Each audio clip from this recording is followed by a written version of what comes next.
ఆకాశవాణి ప్రాంతీయ వార్తలు చదువుతున్నది డివి సత్యనారాయణ.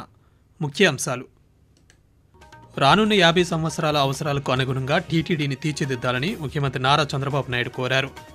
రాష్ట్రంలో బయోగ్యాస్ ప్లాంట్ల ఏర్పాటుకు రంగం సిద్ధం చేస్తున్నామని మంత్రి నారా లోకేష్ తెలిపారు. వక్ఫ్ సవరణ బిల్లుకు తెలుగుదేశం పార్టీ మద్దతిస్తోందని బాపట్ల ఎంపీ తెన్నేటి కృష్ణప్రసాద్ చెప్పారు. శాసనమండలికి ఇటీవల కొత్తగా ఎన్నికైన సభ్యుల చేత చైర్మన్ కొయ్య మోషన్ రాజు ఈరోజు ప్రమాణం చేయించారు. మున్సిపాలిటీలకు వచ్చిన ఆదాయాన్ని స్థానికంగా అభివృద్ధి కోసం వినియోగించుకోవచ్చని మంత్రి పి నారాయణ వెల్లడించారు. వార్తల వివరాలు: రానున్న 50 సంవత్సరాల అవసరాలకు అనుగుణంగా తిరుమల తిరుపతి దేవస్థానం టీటీడీని తీర్చిదిద్దాలని ముఖ్యమంత్రి నారా చంద్రబాబు నాయుడు కోరారు. టీటీడీ పనితీరుపై అమరావతిలోని సచివాలయంలో ముఖ్యమంత్రి ఈరోజు సమీక్ష నిర్వహించారు. ఈ సందర్భంగా మాట్లాడుతూ తిరుమలకు వచ్చే భక్తులకు అందించే సేవలు, సౌకర్యాలు ఉన్నత స్థాయిలో ఉండాలన్నారు. ఆలయ పవిత్రతకు పెద్దపీట వేసేలా టీటీడీ కార్యాచరణ ఉండాలని అధికారులను ఆదేశించారు. ఇదిలా ఉండగా గడిచిన 9 నెలల కాలంలో శ్రీ వెంకటేశ్వర స్వామివారి లడ్డూ ప్రసాదం, అన్నప్రసాదంలో తీసుకువచ్చిన మార్పులపై టీటీడీ అధికారులు ముఖ్యమంత్రికి వివరించారు. వక్ఫ్ సవరణ బిల్లుపై ఈరోజు లోక్సభలో చర్చ కొనసాగుతోంది. కేంద్ర మైనారిటీ సంక్షేమం, పార్లమెంటరీ వ్యవహారాల శాఖ మంత్రి కిరణ్ రిజిజు ఈ బిల్లుపై ముందుగా మాట్లాడారు. ఈ చర్చలో పాల్గొన్న తెలుగుదేశం పార్టీకి చెందిన బాపట్ల పార్లమెంట్ సభ్యులు తెన్నేటి కృష్ణప్రసాద్ మాట్లాడుతూ వక్ఫ్ బిల్లుకు తెలుగుదేశం పార్టీ మద్దతిస్తోందని చెప్పారు. ఈ బిల్లు వల్ల మేలు జరుగుతుందని ఆయన పేర్కొంటూ, This minority community faces economic, educational and social hardship. As per NSSO, nearly 31% of urban Muslims live below the poverty line, madam. Their average monthly per capita expenditure is among the lowest across all major religious groups. Despite continuous 14% of the population, Muslims hold a mere 4 to 5% of government jobs and less than 3% in corporate employment. మున్సిపాలిటీలకు వచ్చిన ఆదాయాన్ని స్థానికంగా అభివృద్ధి కోసం వినియోగించుకునేందుకు రాష్ట్ర ప్రభుత్వం ఆదేశాలు జారీ చేసిందని రాష్ట్ర పురపాలక శాఖ మంత్రి పి నారాయణ తెలిపారు. విజయవాడలో ఈరోజు జరిగిన ఒక కార్యక్రమంలో మంత్రి మాట్లాడుతూ దీనివల్ల మున్సిపాలిటీలలో ప్రగతి కనిపిస్తుందన్నారు. అలాగే స్వచ్ఛాంధ్ర కింద 50% నిధులు కేంద్ర ప్రభుత్వం ఇస్తుందని, మరో 50% నిధులను రాష్ట్ర ప్రభుత్వం భరించాలని చెప్పారు. ఆ విధంగా స్వచ్ఛాంధ్ర పేరుతో అభివృద్ధి కార్యక్రమాలు నిర్వహించాలన్నారు. రాష్ట్రంలో బయోగ్యాస్ ప్లాంట్ల ఏర్పాటుకు రంగం సిద్ధం చేస్తున్నామని విద్యా ఐటీ శాఖల మంత్రి నారా లోకేష్ తెలిపారు. ప్రకాశం జిల్లాలో పీసీపల్లి మండలం దివాకరపల్లిలో కంప్రెస్డ్ బయోగ్యాస్ ప్లాంట్ శంకుస్థాపన కార్యక్రమంలో ఈరోజు ఆయన పాల్గొన్నారు. ఈ సందర్భంగా రాష్ట్రంలో లక్షల కోట్ల రూపాయల పెట్టుబడులకు ఒప్పందాలు జరిగాయని మంత్రి పేర్కొంటూ, చంద్రబాబు గారు చెప్తున్న P4 విధానానికి రిలయన్స్ CBG ప్లాంట్ నాంది కాబోతుంది. పేదరికం లేకుండా చేయటంలో ఇది కూడా ఒక తొలి అడుగని సభాముఖం తెలుపుతున్నాం. రైతులకి ఈ ప్లాంట్ల ద్వారా పెద్ద ఎత్తున మేలు జరుగుతుంది. నేపియర్ గడ్డితో ఈ గ్యాస్ తయారు చేయబోతున్నారు. ప్రభుత్వ భూమికి 15,000 రూపాయలు, రైతుల భూమికి 30,000 రూపాయలు కౌలు కూడా రిలయన్స్ ఇండస్ట్రీ ఇవ్వబోతుంది. ఇంకా ఈ ప్లాంట్ ద్వారా గ్రామీణ యువతకి పెద్ద ఎత్తున ఉద్యోగాలు కూడా కల్పిస్తాం. రాష్ట్ర శాసనమండలికి నూతనంగా ఎన్నికైన 5 సభ్యుల చేత శాసనమండలి చైర్మన్ కొయ్య మోషన్ రాజు ఈరోజు ప్రమాణం చేయించారు.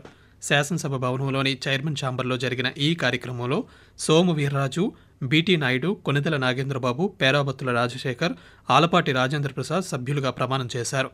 ఈ కార్యక్రమంలో రాష్ట్ర వ్యవసాయ శాఖ మంత్రి కె అచ్చెన్నాయుడు, శాసనసభ సెక్రటరీ జనరల్ సూర్యదేవర ప్రసన్నకుమార్ తదితరులు పాల్గొన్నారు.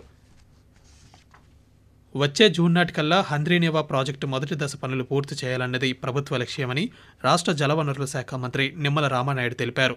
విజయవాడ క్యాంపు కార్యాలయంలో ఈరోజు హంద్రీనేవా ప్రాజెక్టు పనుల పురోగతిపై సంబంధిత అధికారులతో దృశ్య మాధ్యమం ద్వారా ఆయన సమావేశం నిర్వహించారు. ఈ సందర్భంగా మాట్లాడుతూ ఈ సంవత్సరం బడ్జెట్లో హంద్రీనేవా ప్రాజెక్టు కోసం 3,243 కోట్ల రూపాయలు కేటాయించినట్లుగా వివరించారు. రాష్ట్రాన్ని కరువు రహితంగా మార్చే కార్యక్రమం హంద్రీనేవాతోనే ఆరంభం కావాలని మంత్రి ఆకాంక్షించారు. కృష్ణా గోదావరి జలాలను రాయలసీమకు తరలించడం ద్వారా ఆ ప్రాంతాన్ని సస్యశ్యామలం చేస్తామని రామానాయుడు చెప్పారు. గిరిజన గ్రామాల అభివృద్ధికి రాష్ట్ర ప్రభుత్వం విశేష ప్రాధాన్యతనిస్తోందని రాష్ట్ర గిరిజన సంక్షేమ శాఖ మంత్రి గుమ్మడి సంధ్యారాణి అన్నారు. పార్వతీపురం మన్యం జిల్లాలోని పాచిపెంట మండలం కేరంగి పంచాయతీ నందేడు వలస నుండి కోదివలస వరకు సుమారు 1,25,00,000 రూపాయల వ్యయంతో నిర్మించిన బీటీ రహదారిని మంత్రి ఈరోజు ప్రారంభించారు. ఈ సందర్భంగా మాట్లాడుతూ మారుమూల గ్రామాల్లో మెరుగైన రవాణా, విద్య, వైద్య సదుపాయాలను అభివృద్ధి చేస్తామన్నారు. ఆకాశవాణి ప్రాంతీయ వార్తలు వింటున్నారు.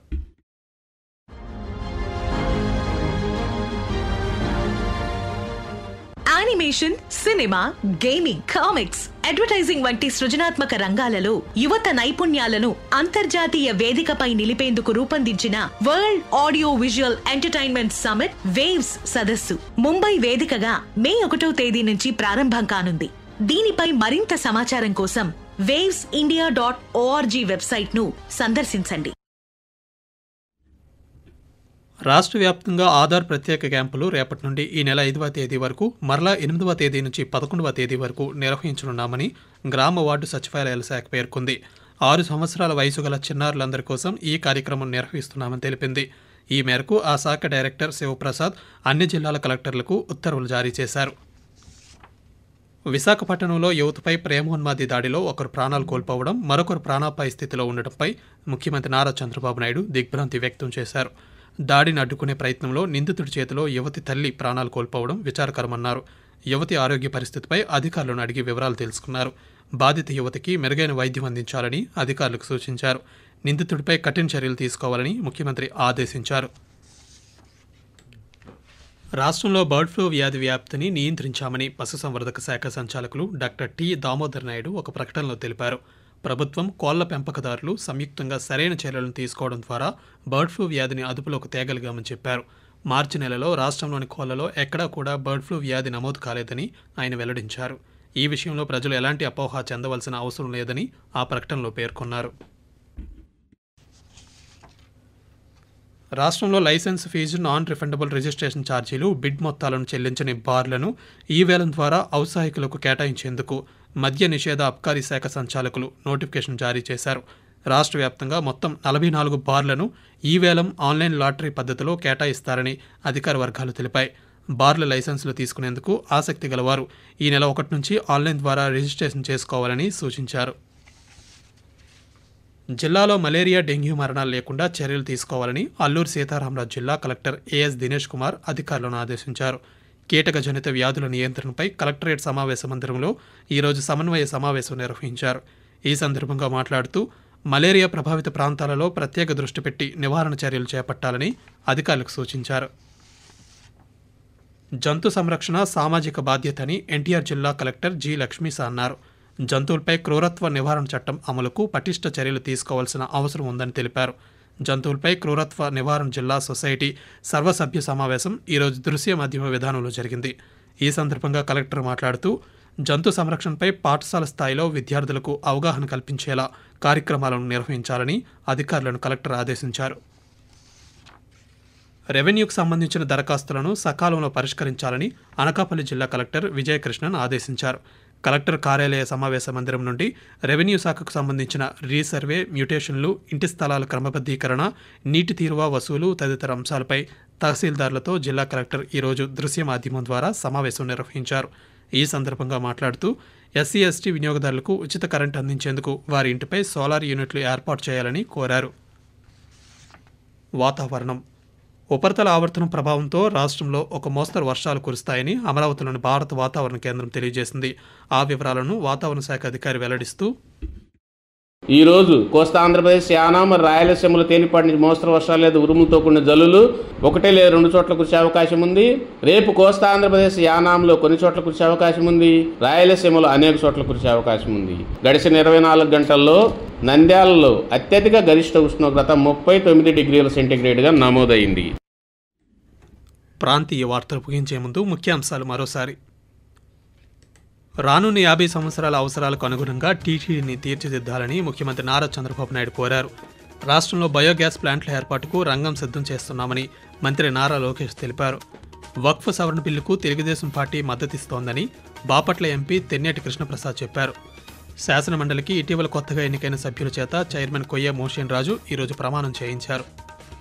ఆకాశవాణి ప్రాంతీయ వార్తలు ఇంతటితో సమాప్తం. 8 గంటల 30 నిమిషాలకు జాతీయ వార్తలు వింటారు.